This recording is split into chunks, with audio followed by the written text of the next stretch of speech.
Have you ever wondered how bread is made, or who was the first to invent it? Well, our journey takes us way back to ancient Egypt. It was here that bread, as we know it, was born. The ancient Egyptians were masters of the art of baking, but it wasn't just talent that led to the creation of bread, it was a happy accident. When they left their mixture of water and grains out in the open, it fermented due to wild yeast in the air. The dough rose and, when baked, produced a lighter, more palatable food than the dense cakes they were used to. This was the birth of bread, a culinary discovery that revolutionized their diet and laid the foundation for all future bakers. From these humble beginnings in the Nile Delta, bread has since traveled the world, becoming a staple in diets everywhere. So, the ancient Egyptians were the first to create what we now know as bread. But how do we make bread today? In order to make bread, there are some key ingredients you need. First up, flour, the backbone of bread. It provides the structure and forms the main body of the loaf.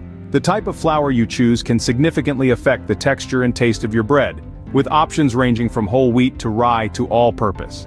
Next, yeast, the magic ingredient that makes the bread rise. It feeds on the sugars in the flour, producing carbon dioxide gas, which creates the air pockets, making your bread light and fluffy.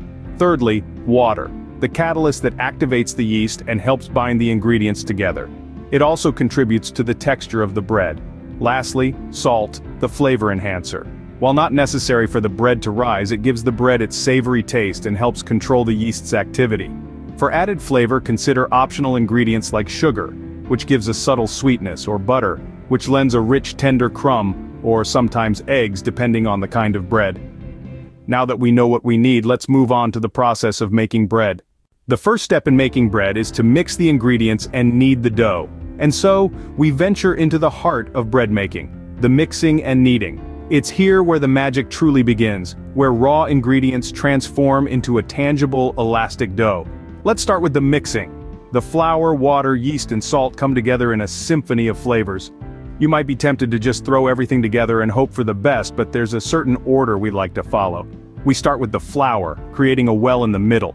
Into this well we pour the water and sprinkle the yeast. This ensures the yeast gets activated by the water before it comes into contact with the salt, which can inhibit its action. Lastly, we add the salt, sprinkling it over the flour. Now it's time to get your hands dirty.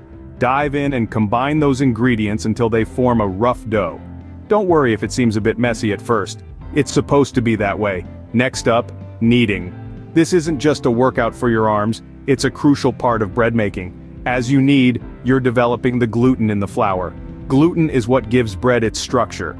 It's like the skeleton of the bread, if you will. You'll want to knead the dough until it's smooth, elastic and slightly tacky, but not sticky. It should spring back when you poke it.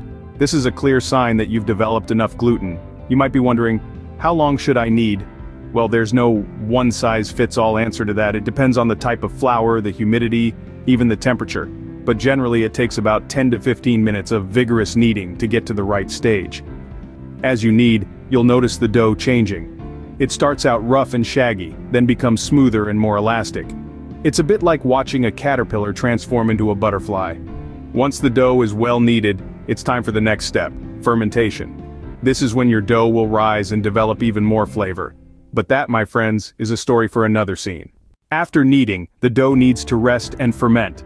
This is where the magic of yeast comes into play. Yeast, a tiny living organism, is a crucial player in the bread-making process. It consumes the sugars in the dough and releases carbon dioxide gas and alcohol. This gas gets trapped within the dough, causing it to rise and expand, a process known as fermentation. Fermentation isn't just about size though, it's also about flavor. As the yeast works its magic, it produces alcohol and other byproducts that contribute to the distinctive taste of bread. This process usually takes anywhere from 1 to 2 hours, but it can vary depending on the temperature and the recipe you're following. Now let's move on to shaping. Shaping the dough is an art in itself. It's not just about making the dough look good, but it also affects how the bread will bake.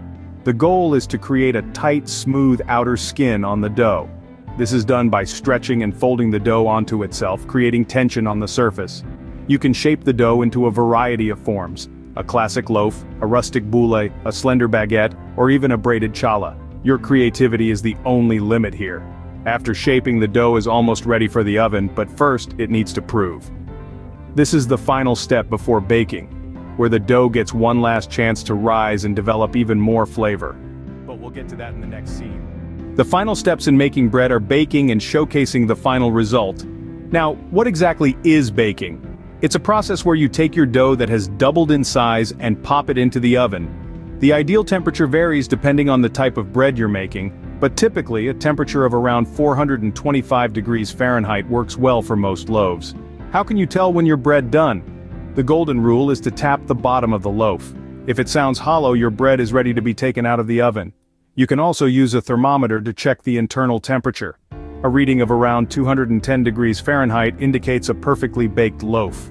After baking, we get to see the final result. Beautiful golden loaf of bread, and there you have it. That's how bread made, from start to finish. If you liked the video, please remember to like and subscribe. Till the next time.